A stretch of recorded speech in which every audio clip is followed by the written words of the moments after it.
Muy buenos días. Hoy comenzamos con la primera carta de Pablo a los Corintios.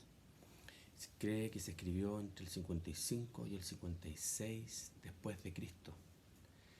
Pablo comenta de esta ciudad que era una ciudad griega, era la metrópoli más prominente de aquella época. Y como muchas otras ciudades prósperas como esta, tenía intelectuales arrogantes, había gran riqueza, pero también había una decadencia moral en esta ciudad y abundaba toda clase de pecados por la sensualidad en la que vivían. Y en ese sentido, la sensualidad significa que vivían por los sentidos, es decir, bien humanos y también rayando en otras cosas más bien poco humanas. El propósito de esta carta tenía dos razones principales para escribir esta carta a Pablo.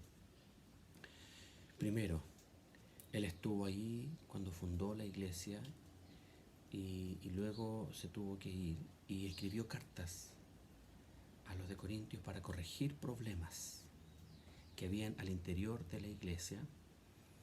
Eran desórdenes y que para algunos eran como cosas ligeras, como no tan graves, pero para Pablo sí lo eran. Eran cosas graves que atentaban contra la santidad de Dios y contra cosas que son esenciales en el convivir en una iglesia local. Y en segundo lugar, él quería aconsejar respecto de preguntas que le habían hecho. Él quería plantear orientaciones. La carta de los Corintios es una de las cartas por excelencia que trata de corregir problemas. Está bien centrada en situaciones de carácter local.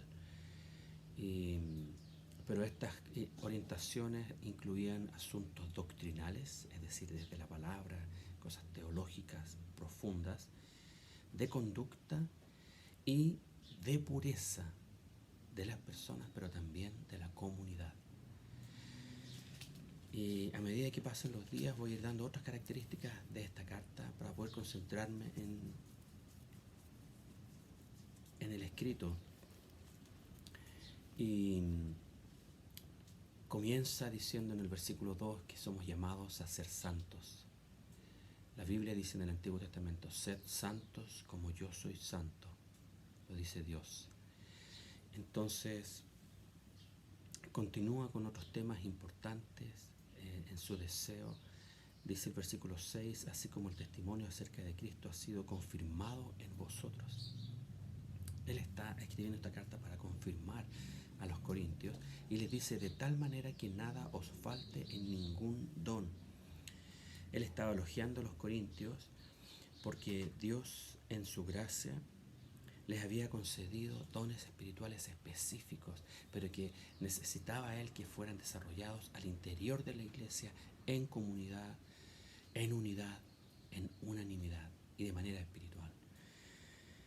Y también se da cuenta, y lo menciona en el versículo 12, que se había producido como una división. Dice que algunos de ustedes dicen yo soy de Pablo, yo soy de Apolos, y yo de Cefas, y yo de Cristo. Se produjo como una división tanto en la dirigencia como en las personas. Y cuando dice yo soy de Cristo, al parecer se trata de un grupo también que había que se creían más espirituales que Pablo, que estaban más por alto. Entonces, por eso dice, ¿acaso está dividido Cristo? ¿Fue crucificado Pablo por vosotros? ¿O fuisteis bautizados en el nombre de Pablo? Y no es que Pablo le esté quitando la importancia a aspectos doctrinales tan importantes como el bautismo de Cristo, sino que de que él había armado un grupo, un equipo que trabajaba con él, un equipo apostólico que lo asistía en estas tareas, pero precisamente él no bautizaba para que no se produjera este tipo de cosas. Versículo 18, Dice, la palabra de la cruz es locura a los que se pierden, pero a los que se salvan, esto es a nosotros, es poder de Dios.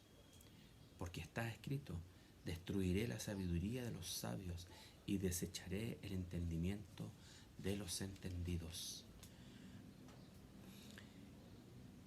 El poder de Dios. En contraste en el versículo 20 que dice, ¿dónde está el sabio? ¿Dónde está el escriba? ¿Dónde está el disputador de este siglo? ¿No ha enloquecido Dios la sabiduría del mundo?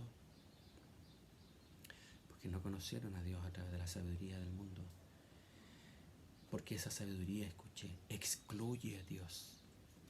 No lo consideran, no le interesa. La sabiduría del mundo no trae salvación.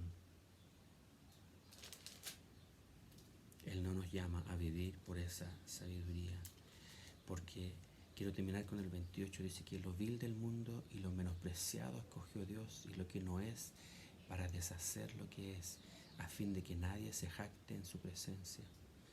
Mas por él estáis vosotros en Cristo Jesús, el cual nos ha sido hecho por Dios sabiduría, justificación, santificación y redención, para que como está escrito, el que se gloría, gloríese en el Señor.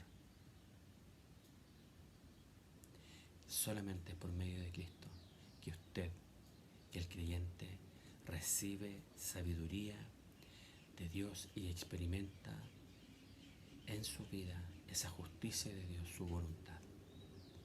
Que el Señor los bendiga.